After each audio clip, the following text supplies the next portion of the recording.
Bonjour à tous. Comment structurer et développer son entreprise? Quel est l'intérêt de travailler sur votre entreprise et pas uniquement dans votre entreprise? Comment maîtriser les fondations de votre business pour avoir une croissance durable? Tout d'abord, avant de vous présenter notre approche en 6 étapes, Action Coach définit l'entreprise comme étant une activité commerciale rentable qui fonctionne sans vous. Pour ce faire, nous invitons les dirigeants à apprendre à travailler sur leur entreprise et pas seulement dans leur entreprise. La différence entre les deux concepts. Travailler sur son entreprise, c'est définir la vision, la stratégie et les objectifs de son entreprise. C'est mettre en place des systèmes, c'est piloter sur la base d'indicateurs. Alors que travailler dans votre entreprise, c'est quand vous êtes dans un rôle de technicien, de production opérationnelle, de gestion des urgences au quotidien. Le problème de ce deuxième modèle, c'est que le dirigeant se retrouve souvent coincé ou prisonnier de son business.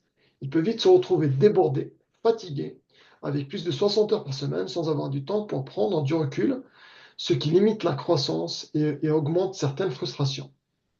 Et toute la question, c'est comment gérer cette transition et passer du mode travailler dans mon entreprise au mode travailler sur mon entreprise. Pour atteindre cet objectif et assurer cette transition, il y a plusieurs étapes sur lesquelles on vient travailler. Imaginez que votre entreprise est un immeuble de 6 étages. La première étape, c'est la maîtrise des fondations. Pour s'assurer d'avoir un immeuble solide et pas construit sur des marais mouvants, on a défini 4 piliers ou 4 domaines que je vais vous présenter plus tard. Une fois la stabilité obtenue, on a besoin d'un bon carnet de commandes, de la visibilité sur le chiffre d'affaires et des ventes. On a besoin du cash. Et pour y arriver, on va venir travailler sur le marketing et le commerce. En étape 3, on va venir mettre en place ou optimiser des systèmes qui peuvent être des outils, un CRM, une checklist, une procédure sur la qualité par exemple, des contrôles, pour gagner en efficacité et en autonomie. En étape 4, on va travailler sur l'équipe, sur comment obtenir une équipe performante et autonome, depuis son recrutement jusqu'au management opérationnel. L'avant-dernière étape, c'est la synergie ou la scalabilité. C'est le fait de dupliquer votre modèle via de nouvelles activités, de nouvelles agences, de nouveaux sites ou une franchise partout en France ou à l'étranger par exemple.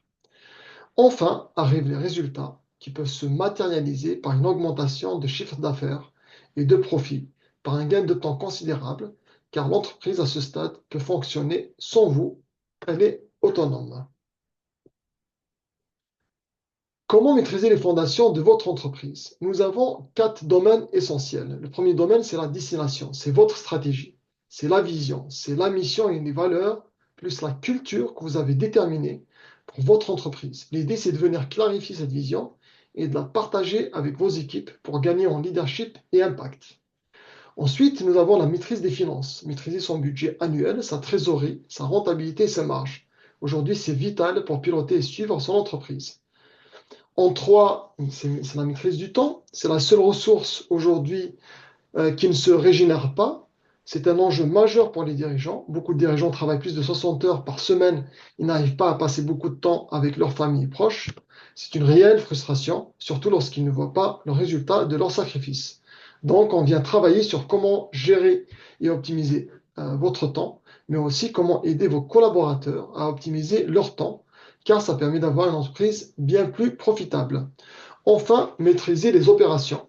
C'est comment délivrer aux clients la promesse qu'on leur a vendue. C'est l'expérience client, la qualité des services et produits. On vient travailler sur la satisfaction client et la valeur perçue des services offerts. En page 6, je vous propose cette auto-évaluation des 4 domaines qu'on vient de voir. C'est un exercice intéressant pour en savoir plus sur votre situation actuelle et identifier rapidement vos axes d'amélioration. On fera de même dans l'étape 2 de la prochaine vidéo. Donc, c'est une note de 0 à 10. Je vous donne un exemple concret. Si vous avez une destination claire, écrite et partagée avec les équipes, la note peut se rapprocher de 8, 9 sur 10. Ensuite, pour finir, qui suis-je? Donc, j'aide les dirigeants et les femmes entrepreneurs à gagner du temps et de l'argent tout en préservant leur équilibre de vie. Je suis passionné par l'entrepreneuriat et les valeurs humaines et j'interviens avec le premier réseau d'accompagnement de dirigeants dans le monde qui est Action Coach. Pour finir, je finis avec cette expression de Brad Sugars, le fondateur d'Action Coach. Les paroles peuvent inspirer, les réflexions peuvent inciter au changement, mais seules les actions vous rapprochent vraiment de vos rêves. J'espère que vous avez aimé cette courte vidéo. Je serai ravi de lire vos éventuels commentaires ou d'échanger de vive voix. Et je vous dis à bientôt.